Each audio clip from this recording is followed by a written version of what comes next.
l'outillage des tests dans ces pratiques d'agilité à l'échelle évolue et le point clé de cette évolution, c'est les capacités collaboratives.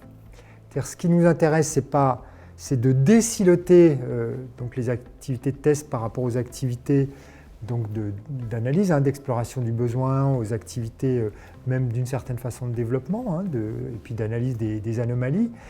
Et ça, on le voit par exemple dans des environnements comme Jira, qui permettent de rassembler à la fois l'expression, les fiches métiers, les user stories, les épiques, la description du besoin, d'avoir la scénarisation, les parcours applicatifs. Vous le voyez là en incrustation, on a une image de parcours applicatif qui va permettre de scénariser finalement les tests et les personnes métiers vont y contribuer, mais ça va être repris donc, par les testeurs équipiers agiles pour concevoir dans le détail les cas et puis évidemment en pair avec l'automaticien pour aller sur l'automatisation.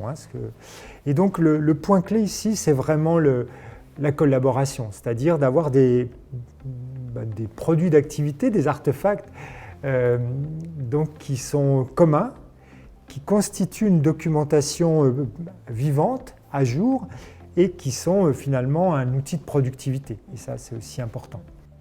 Alors, c'est vrai que quelles que soient les suites outillées qu'on va choisir, ce qui va être important en agilité, c'est d'avoir des suites outillées intégrées.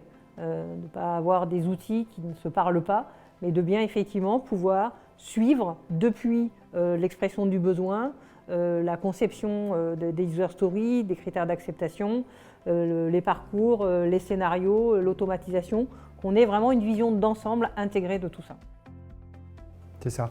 Et du coup, dans la logique de cycle, de sprint, d'évolution, de pratiques qui vont être itératives et incrémentales, on le voit sur le schéma qui s'incruste à l'écran, et bien cette continuité entre d'une part un travail collectif de scénarisation, d'acceptation, qui participe finalement aussi de la documentation de l'expression du besoin, qui va être une documentation vivante, parce que justement, il y a cette continuité jusqu'au script automatisé, son exécution. Et donc c'est ça qui est aujourd'hui important, c'est-à-dire de ne pas avoir de perte en ligne. À partir du moment où on a des ruptures, une activité qui est faite par les uns, puis reprise par les autres, évidemment, on génère beaucoup de déchets, beaucoup d'inefficience.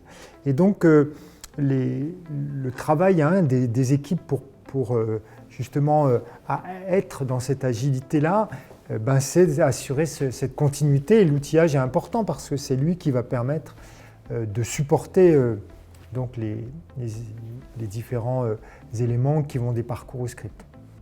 Alors, ce que j'aime bien dans l'incrustation que l'on voit, c'est justement au moment où on travaille sur l'automatisation, sur le scripting en fait, des tests, c'est le travail collaboratif entre le développeur et le testeur. Alors on parle de pair programming ou de pair testing, mais c'est vraiment ça, ce travail collaboratif où le testeur va se mettre à disposition du développeur, va travailler effectivement de concert avec lui sur les sujets d'automatisation. Et puis le pair testing, la capacité à dérouler, je dirais, un certain nombre de scripts en collaboration développeur-testeur. Donc ce côté, je dirais, vivre ensemble au sein de l'équipe est vraiment quelque chose de très important dans ce côté collaboratif qu'on a voulu démontrer à travers toutes ces vidéos. C'est ça, et puis qui finalement permet d'implémenter cette idée de quality by design, c'est-à-dire c'est par le process qu'on va faire un saut en termes de qualité, de satisfaction, de minimisation des anomalies, par la capacité d'une meilleure collaboration, d'une efficience collective.